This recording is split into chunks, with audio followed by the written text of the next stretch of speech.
Hi, this is Anna Imagination with the Healing Garden. Thank you so much for joining me, and this is Shifting Perspectives. So I'm going to take a minute and talk about The Walking Dead because, yeah, oh my God, I love psychoanalyzing this show.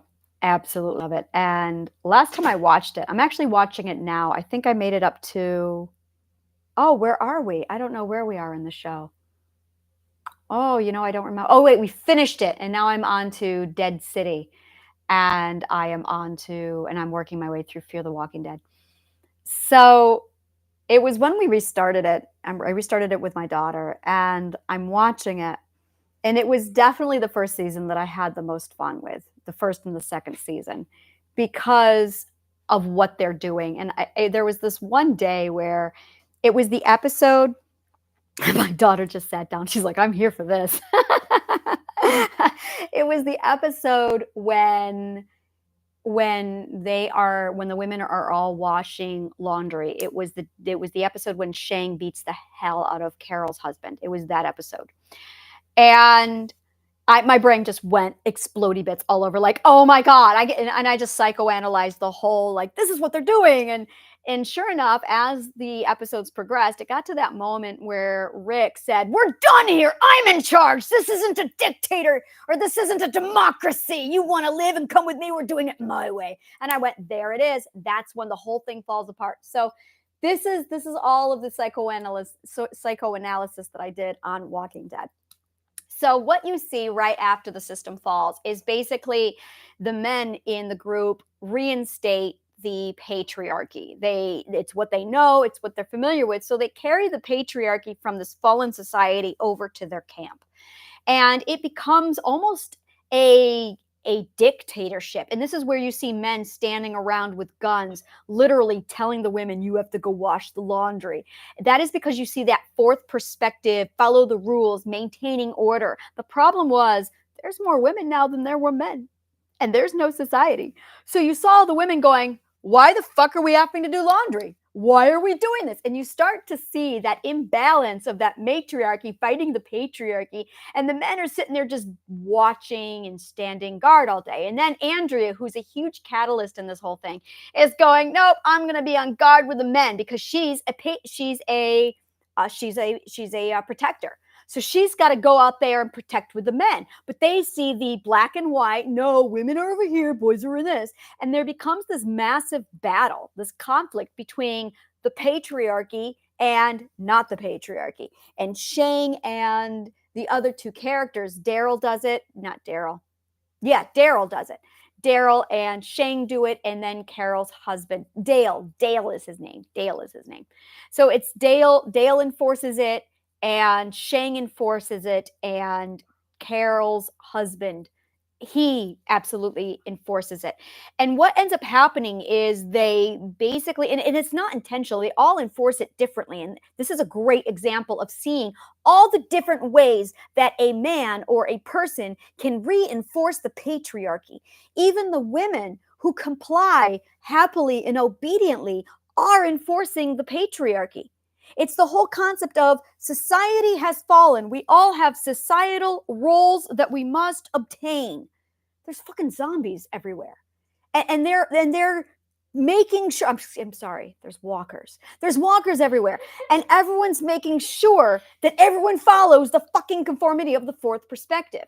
So then you have Carol who comes along, and you've got Carol, and Carol's a great example because she's the epitome of domesticated slavery. Like she's got this nailed. And you've got Andrea with Andrea's sister going, why the fuck are we doing laundry? It's the apocalypse. Like, and it's because this is what happens. So psychologically, let's break this down. It's the last thing they're cleaning onto to feel secure. That's it. They don't feel secure. They have lost everything. They've lost homes, loved ones, society, law, everything. So the only fucking thing these people have left is literally the patriarchy. So they cling to it and they put it in place and they keep it in order to the point where Carol's husband is literally standing guard, making sure the woman conform to the patriarchy. And You see the women all hanging out at the at the river, and they're washing laundry, and they're like, why the fuck are we doing this during the apocalypse? Shouldn't we be doing? And you see Andrea getting upset, and she's getting involved, and the whole thing is this clash of, are we really going to maintain the system even though the system has fallen? And they do. They go out of their way to make sure everyone's got roles. It's the same gender separation of rules. It's making sure everyone where it is. By the way, Shane's a third perspective, and Shane is 100% a third perspective. His opinions are prioritized above the rights and the beliefs of everybody else. Shane is 100% a third perspective. This is phenomenal. I can just show it to you guys like, hey, go watch Walking Dead. Shane's a third perspective. Absolutely. Absolutely, he's a third perspective. Now, Andrea is actually a fifth perspective. She believes that she has autonomy in comparison to everybody else. So Andrea is 100% already there, ready to evolve, which is why she's going, where the fuck are we washing dishes or washing clothes in the middle of the apocalypse? Because she's fifth perspective. But the fourth perspectives are all sitting there going, oh no, we have to keep our law and our rule because we've lost everything. Now, Dale is a fantastic character because he's fourth perspective, but he's a gentle fourth perspective. Well, it gives us safety. It gives us comfort because it shows us familiarity. And boy, is he fucking right. But then you've got someone like Carol's husband who's just third perspective. Actually, he's third perspective. Carol's husband is 100% third perspective. And it was, again, I prioritize my feelings and my opinions above everybody else. And because he was such a fucking piece of shit, narcissistic human being, that he had to go beat up on Carol. And then he had to sit there and stand guard over her because the reason why is because he was making sure that he ensured the triangular communication system that a narcissist uses to ensure that they do not communicate with other people not deemed worthy of her communication, not deemed safe for her to communicate. She's not allowed to communicate without his approval, which is why when they started giggling and he said, what's so funny? Narcissist triangular communication system. Everyone's only allowed to speak to the narcissist and not with each other. So when she broke that rule, he was up there going, what are you doing? Because he's got to maintain control. And communication is the narcissist's greatest threat. So when he did that, and things got out of hand because he's a third perspective trying to control Carol. Carol was a second perspective, by the way. She was 100% a second perspective at that particular time of the show. You want to talk about perspective growth? Let's talk about Carol. By the time we are done with Carol, she's definitely fifth perspective. Oh, yeah. By the time she's married to the king at the end, she is absolutely a solid sixth perspective. Yeah, she's a solid sixth perspective. So you see Carol grow from the second perspective in season 1 all the way up to the sixth perspective. That is why Carol changes, because Carol grows. Phenomenal, phenomenal stuff. Daryl, by the way, is a third perspective. Daryl is a solid third perspective through the whole show. That's right, he is. Elizabeth's going, what? No, what? He's not abusive. That doesn't mean they're abusive. Independent. Prioritizes the autonomy and the authority, period. No, he is a third perspective. She doesn't get it. She's like, how is he a third perspective? Why? Third perspective just means you value your authority and your autonomy, and then you isolate yourself. That's why he isolated himself so much. He was on walkabout all the time. No, third perspectives are not always narcissists. All narcissists are third perspectives. Third perspectives are not narcissists. I know, I'm going to have to break it down to you. It's advanced logic, honey. I'm going to have to break it down. But that's it. All narcissists are third perspectives, but third perspectives are not all narcissists. Everybody has to be a third perspective at some point.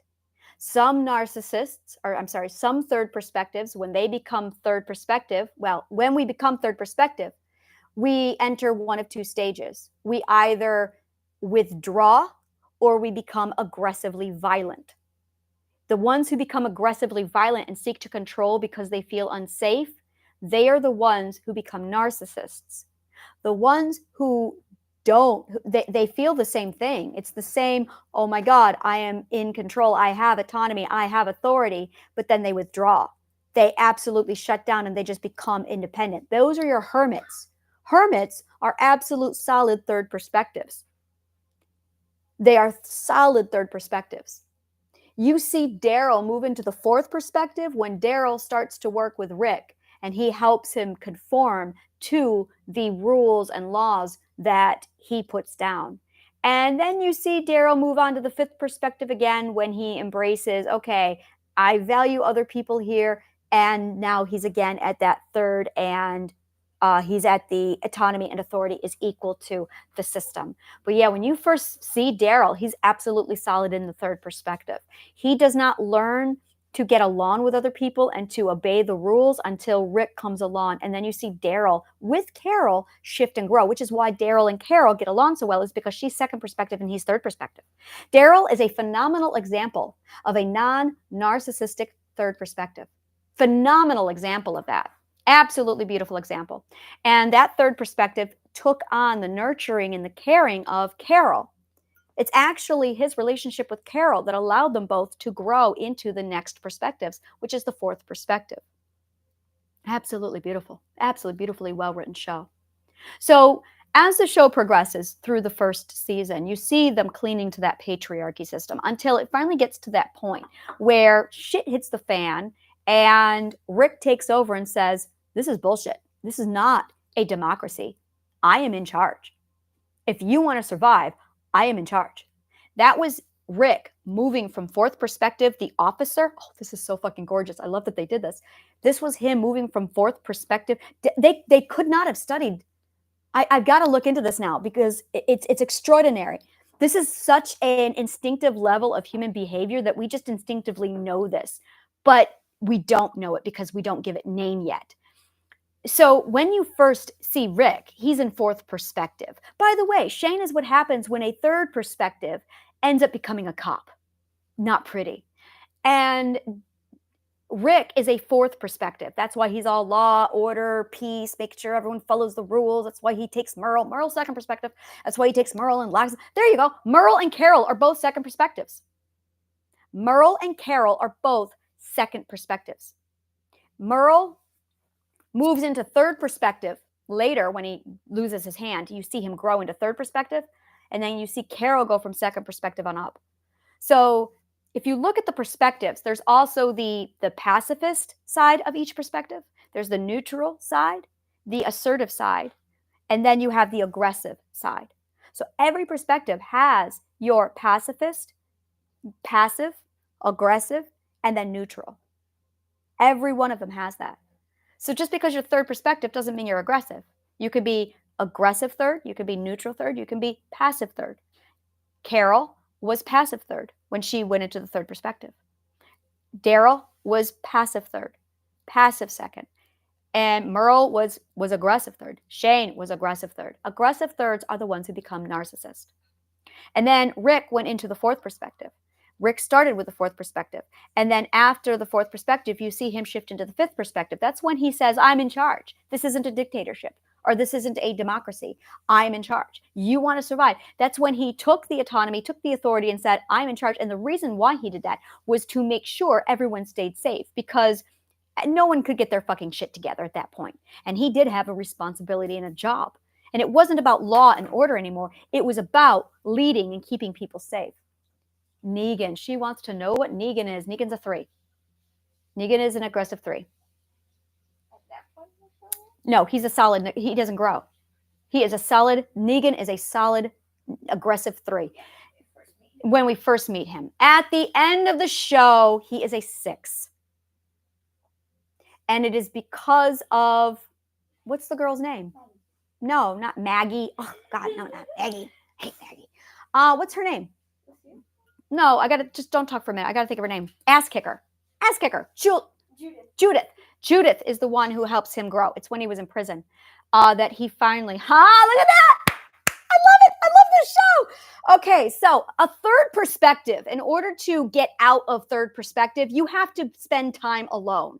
The only way a third perspective grows is time alone. Daryl, Negan. When do they grow? Daryl when he goes on walkabout. Carol. Daryl when he goes on walkabout. Carol when she goes on walkabout, when she goes and isolates herself. During the prison. Negan when he goes to prison. No, Carol when with the cannibals. When the cannibals. Yeah, Carol goes on walkabout.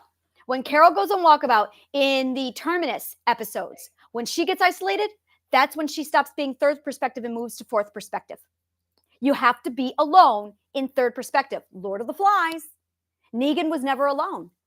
He was absolutely a third perspective aggressor when he was married to Lucille, when Lucille died, and then when he went off and he started his Neganisms. And then when he finally got a time alone in that prison to think, then he changed. He changed because he got the isolation that he needed in third perspective to finally grow and expand over to the fourth perspective. Seriously, this stuff is fucking shit. It's like the most amazing show the way they did this. I love it. I love it so much. She wants to know what Morgan is. Morgan was a 4. Morgan starts off as a 4. Morgan starts off as a solid 4, following the rules, conforming, and being fantastic. And then he actually gets to the 7th. Morgan finds the 7th. That is what the 7th looks like. There you go, people. You want to know what the 7th looks like? Morgan hits the 7th. So he's like Rick. No, Rick ends at 5th. I know. I would have said Rick stopped growing. Rick stops growing, yes. Which is interesting because I'm going to see when he comes back. He will come back. When he comes back, I'm wondering where he's going to be. Michonne. Oh, I got to think about her for a minute.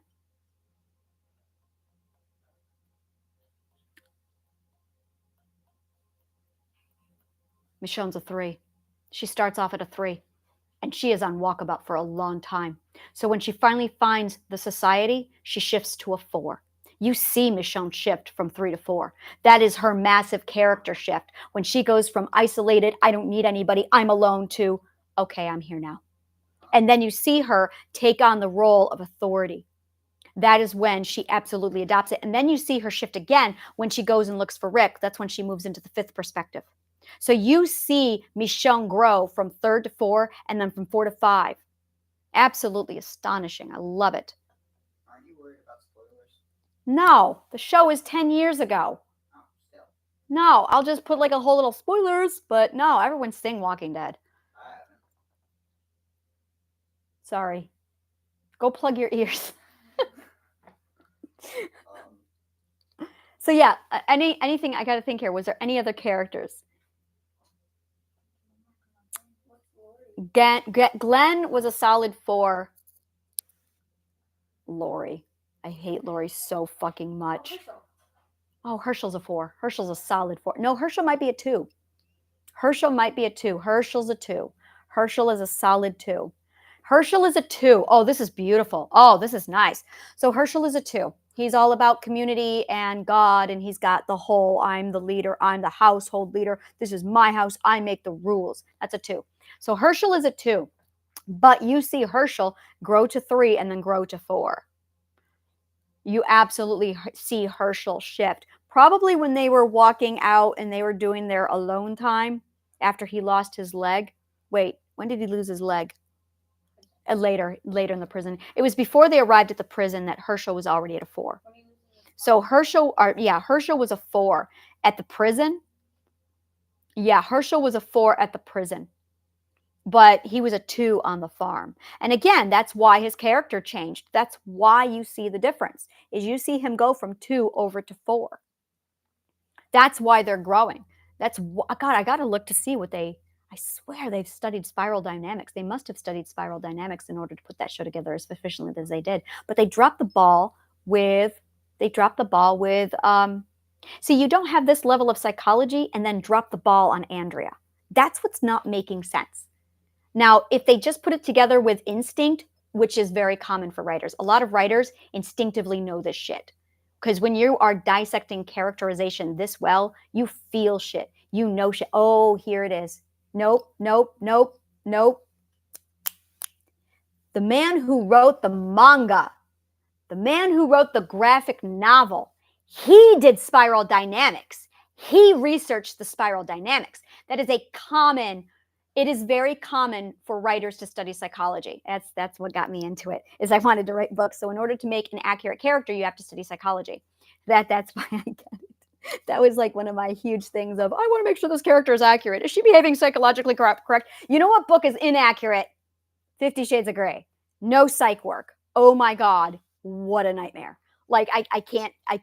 Like there is so much psychologically. That woman did not research BDSM. That woman did not research psychology. That woman did not research law. Like 50 Shades of Grey is a fucking nightmare. I'm like, did you do any research? No, it's fan fiction. It was Twilight fan fiction.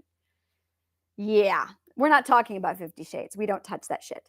But Walking Dead, the graphic novelist must have researched spiral dynamics.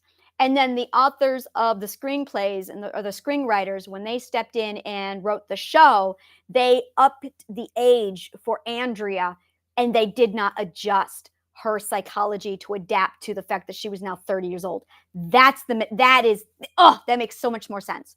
So I bet you anything, the man who wrote the actual graphic novels studied spiral dynamics, because this is way too fucking spot on for him to not know this shit. Yes, Lizzie? What's Eugene? Eugene. Oh, Eugene's a 6. Abraham? Abraham's a 4. Every military man in the world is a 4. That is why they are military. Well, they might be a 2, but he's a 4. Yeah, for my country. That's so 4. Yep, that's 4. But Eugene is a 6. Eugene is a solid 6. Oh, Eugene was beautiful. I loved everything about Eugene. He was a 6. I'm trying to no. What you see with Eugene, you see him as a 6 perspective, but he heals. That is what a 6 looks like when they heal. So he didn't actually grow into the 7th perspective. He just healed, which is usually what happens when you hit the 6th perspective. Which is why Eugene had had a phenomenal instinct to stay alive. Simon was a 2. Simon is still a 2 from what I could see. I'm watching I'm watching flashbacks of Fear the Walking Dead. I'm sorry. I'm going to get this right. There's too many Walking Dead shows. I am watching Dead City right now. So there's flashbacks back to Simon. So I'm watching those going, oh, he's totally a 2, but they're flashbacks to Simon when he was a 2. This is fantastic. The Whisperers. The whole fucking lot of them were 2s. All of them were 2s. The daughter was a 5. Lydia was a 5. That perspective abuse. That's what happens when you have a 5 crammed into a 2 society, and she wants to go off and do 5 things, and the 2s are going, no, you got to be a 2. Oh, you know when Lydia was a kid, like the mom was like very controlling? She was a 5. Yes. Yeah, Lydia was a 5. Lydia has been a 5 her whole life, and her mother's a 2. So when they grew and like expanded this massive culture and their community, that's all 2 thinking. The Whisperers are 2 thinking. Oh my God, what are they called? The garbage people. The garbage people. Jade is a 6. That was a 6. Yeah, garbage people were 6s. This is so much fun. Like, I'm having so much fun with this. Yeah, the garbage people were 6s. That's why they created a new language for themselves. I don't remember who Tyrese is. Lizzie and Micah. She was with Carol and... The hammer? See the one with the hammer? Yeah. Okay. I got to think here. I want to say he's a 4. I want to say he's a 4. The one who gave the baby to like the 10-year-old. Yeah, he's a 4. That's a good idea. Maggie.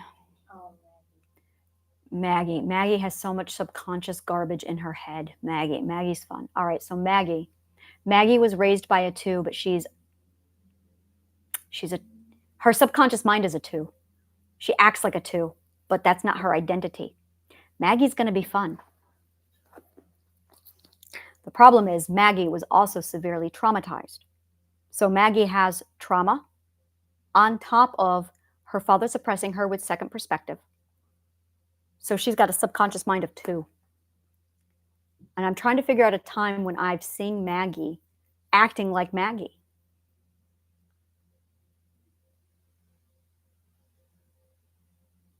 It would have been before Glenn's death. Like season 6, maybe? Walker bait. Walker bait.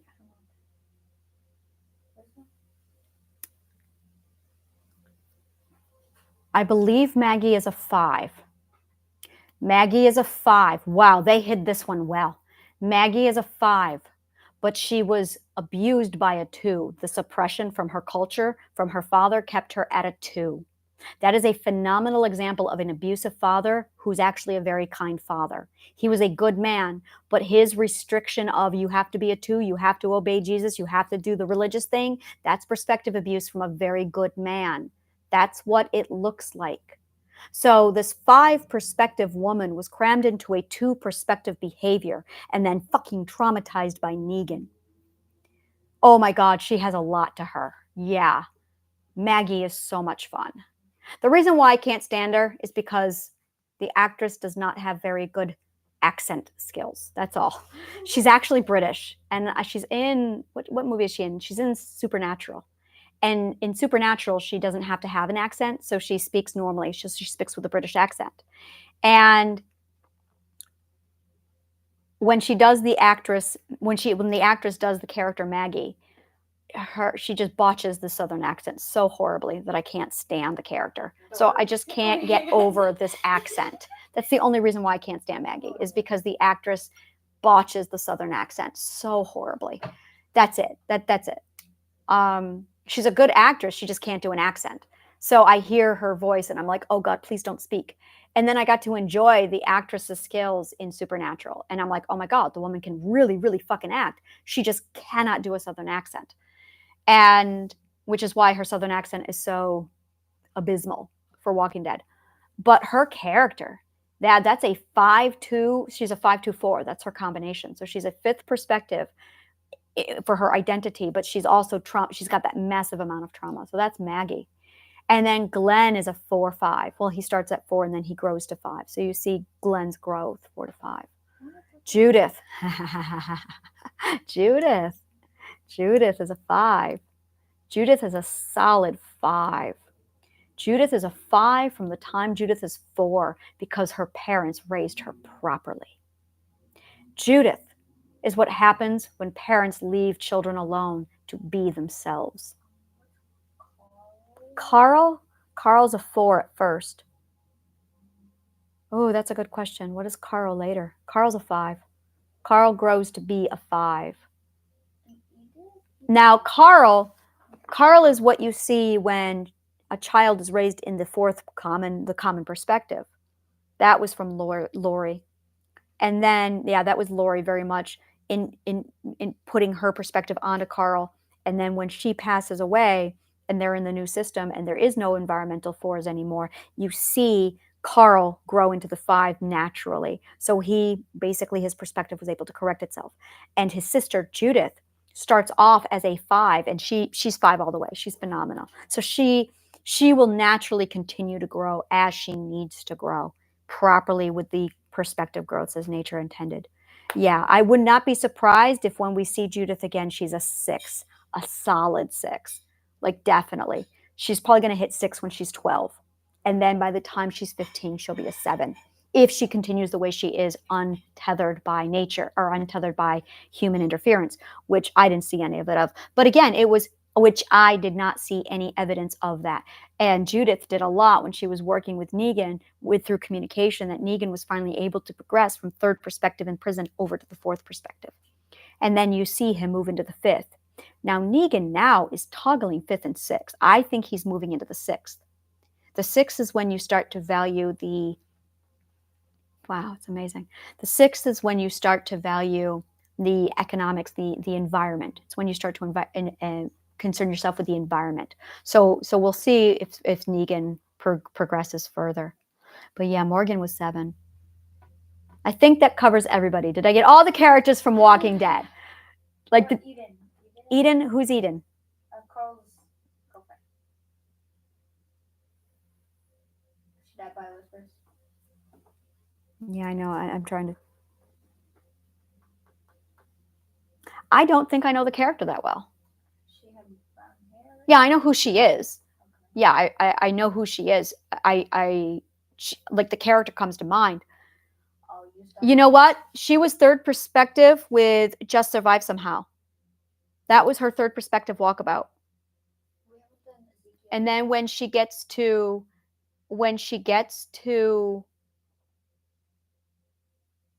the community and she's standoffish. Yeah, she's a 3. Yeah, she's a solid 3. That's what a 3 looks like on walkabout. She is a passive 3, by the way. That is what a passive 3 looks like on walkabout. I have no idea who that is. Ezekiel. I have no idea who that is. Carol's husband. Ezekiel. Oh, the king. Yes. Oh, the king. The king has a 6. Okay. The king, is he a 7? He might be a 7. I got to think about the king. Yes, she was. The cat. What? I don't know. I got to think here. Ezekiel.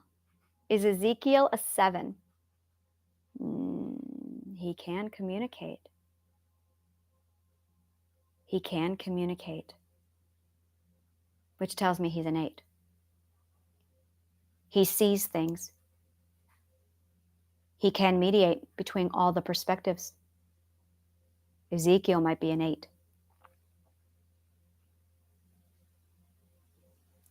And when he gets sick, he says, "You do not prioritize me above others."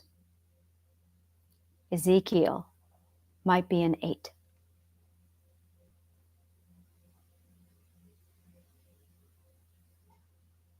He values the cat. He views the cat as an equal to him. He lives by his own law, which is why he created the kingdom. It's why I create the garden. When you hit 8, you start to create your own worlds the way you want them. Ezekiel's an 8. Was he against killing Negan? No, he's not against. No, you don't kill anybody. That's what I meant. Like, when do you stop? Yeah, you don't even think about. You preserve all life. You work with them. When you kill somebody, it's because you quit them. Corporal punishment is quitting people. It's believing that it's hopeless to convert people. It's a belief that people can't change or grow. And Ezekiel was not that way. Because I know they make Negan like work in the crops and stuff, but I don't know if that was a Yeah, he's definitely a solid. Yeah, he's an 8. Ezekiel is an 8. I think that covers everybody. I feel like there's one other character we're missing. I know. Who are we missing? It's like really important too. I don't know who it is, right? Yeah, it feels like. Do you remember the season at least? No. It's definitely not in the later seasons. I know that. Well, that is it Daryl, the girl that Daryl had, Beth. Beth is a 6. Beth was a 6. Beth was a 6. Yeah, Beth was a solid 6. Oh, dog. Daryl had dog. The dog? You want me to psychoanalyze the dog? No, just like when I was Daryl, because he had the dog. Oh, how was Daryl when he had the dog? That was a 5. Daryl never made it to 6. Daryl cannot feel the ethereal energy. Yeah, he did not grow at that point. Yeah, he did not feel it yet. Yeah, so that is me psychoanalyzing Walking Dead. It's absolutely extraordinary because Dwight? Yeah. Funny. It was like Simon, but The one who got the iron? yeah. Oh my goodness. No, not enough information. There's way too much trauma, way too much subconscious mind interference. I cannot read his identity. I don't know. I have to see his ethics. Oh, I did see his ethics. When he leaves the wedding ring, the engagement ring, and then he says, "I did not know." And he did try and get help. Was he a 4? a 2. You know, I don't know. He was either a 2 or a 4. I don't know. I don't have enough. I have to have the identity to be able to see it. And there's not enough. There was too much trauma. Like Maggie, there was too much trauma and too much interference. He had the environment he was in was a 3. So you're at least looking at a 3 environment. And then the subconscious mind was easily a 3. So you're looking at a 3-3. But that first combination, I don't know. I know that he was being suppressed, but I don't know if he was a 2-3-3 or if he was a 4-3-3. I don't know. So yeah. All right. So that is me psychoanalyzing Walking Dead. It's absolutely extraordinary how well the show depicts the perspective growth. And the only reason why the show, one of the contributing factors was because the show did go on for so long. And because of the setting that the whole show took place, you get to see the advancement through all the different persons with all of the different perspectives, and they all get to shift and grow at different accordances. So it was absolutely beautiful done. What I love is Negan, because you see him going from a 3 up to a 5. Like you see, and he wasn't just a 3 to a 5. He was a 3 to like he was an aggressive 3 up to. Jesus! Jesus was a 6. Oh, Jesus was a 6. Yeah, Jesus was a total fucking. Anytime you get a hippie, that's a 6, because they feel the energy, they get the vibes, which is why he looked the way he looked. Because Aaron was a 5 at least. Anyone from the LGBTQ community, those are 5s and 6s. Transgenders are 7s and 8s. Aaron.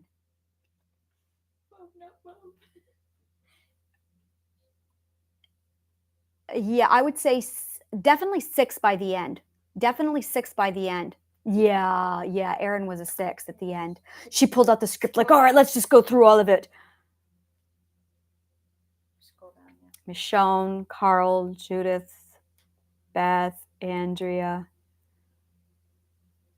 Lori. Did we even... Oh, the governor's a 2. The governor is a 2. Does he move into a 3? Oh, this is interesting. The governor, is he a 2, a 3, or 4? I got to think about that. The governor. I would say the governor is a 2. He starts off as a 2, and then he goes into 3. And then you see the governor on his walkabout switch to 4. So you see the governor, and that, by the way, again, there's that walkabout.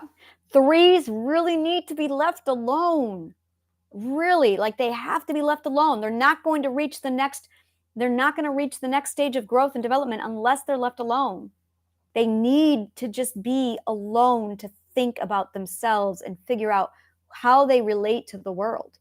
That's their whole mission at stage 3. And you end up getting a narcissist when you take that growth stage away from them, when you don't allow them to grow, when you don't allow them the isolation that they need. They must be alone. It's required. All right, I'm going to go ahead and wrap this up. It's been 40 minutes that we talk on Walking Dead. But yeah, it's absolutely amazing. Go back, watch the show. To take this information and then go back and watch it, it's extraordinary. Because I've watched the show from beginning to end probably 5 different times. And every time I do, I'm like, oh my God, the psychology is amazing. And it's the perspective growth. And then it's the whole societal of, we're going to hold on to the patriarchy. We're going to reinforce the patriarchy. We got to keep the patriarchy alive. And the women are over there going, why am I washing clothes during the apocalypse? Like, what the fuck? And what the fuck? And then there's that dispute of the men making sure you preserve that patriarchy. We can't lose our power. And then it all just goes to shit. And as soon as it does, as soon as Rick lays it down and says, look, I'm in charge. We are throwing away the society. I am in charge. This is not an option. You want to stay alive? You stay with me. The end. Suddenly you saw equality. Boom. There was no gender. The genders stopped. Everyone was a protector. Period. And if you weren't a protector, then you were a nurturer and you stayed back. And you saw the separation where the nurturers kind of stayed back and the protectors stayed up front. Now, the nurturers, Eugene's a great example of this, learned how to protect. And you can learn how to protect. You can learn how to nurture. but it's not your energy. It doesn't vibe with you. It doesn't feel good. So you're going to feel like, okay, I'm not very good at it. I'm not good at comforting. I'm not a good nurturer, but my partner is. So he can step in and do the nurturing, and because that's my weakness. This is where you get really good partners. When you have somebody whose strength is your weakness, where your strengths are their weaknesses, it works out beautifully. That is fantastic. And that's what you see in the show, where finally, eventually, Eugene learns to go from nurturer up to protector.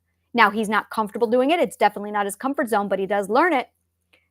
But really, he's truly a nurturer, which is why you see Eugene taking care of Rosalinda. What's her name? Rosita, which is why you see him taking care of Rosita and her child. You absolutely see him taking care of them because he's a nurturer, like a scientific nerdy one, because he's sitting there actually taking measurements and calculations of the toes.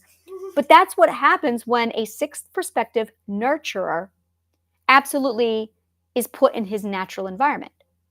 And that's it really. It's, are you a nurturer or are you a protector? Are you nurturer dominant or protector dominant? Now, you can be equal. You can actually have the same amount. If you're going, I think I'm both, it's because you're neutral. It's because you have an equal amount of both. If you're primary one, primary the other, that's what you're going to feel. But you might be both. You might have an equal amount, which means your partner most likely will need to have the equal amount. And then when you line them up, your partner with your own ethical perspective, it's oh my God, it's a match made in heaven. This is where you get just excellent chemistry happening because your masculine energy, your protector and your nurturer energy absolutely balance out each other. So you want the polar opposite when it comes to the masculine or the protector nurturer energy. And you also want to make sure your ethical perspective is aligned. The ethical perspective must be aligned. And when the ethical perspective is aligned, you will literally aspire and pull each other to each other's level. It's a beautiful, beautiful thing. That's where you literally use each other to climb and pull each other up, and as opposed to pulling each other down. That's where you get this gorgeous coming together of two people. So thank you so much. This has been an absolute blast. And yeah, if you have any other recommendations, I have a few other movies that people have sent to me saying, please psychoanalyze this. And I'm like, all right, when I get to that movie, I have Barbie coming. I've been told I need to psychoanalyze Barbie. And I have a couple others. So if you have a movie you want me to psychoanalyze and pull apart the fiction, yes, it's so much fun. Let me know and I will take a look at it. So if you love shit like this, subscribe to my newsletter. If you love shit like this, subscribe to my YouTube channel. And if you cannot get enough shit like this, join my garden and become a member of the Healing Garden. Thank you so much, and may the kindest of words always find you.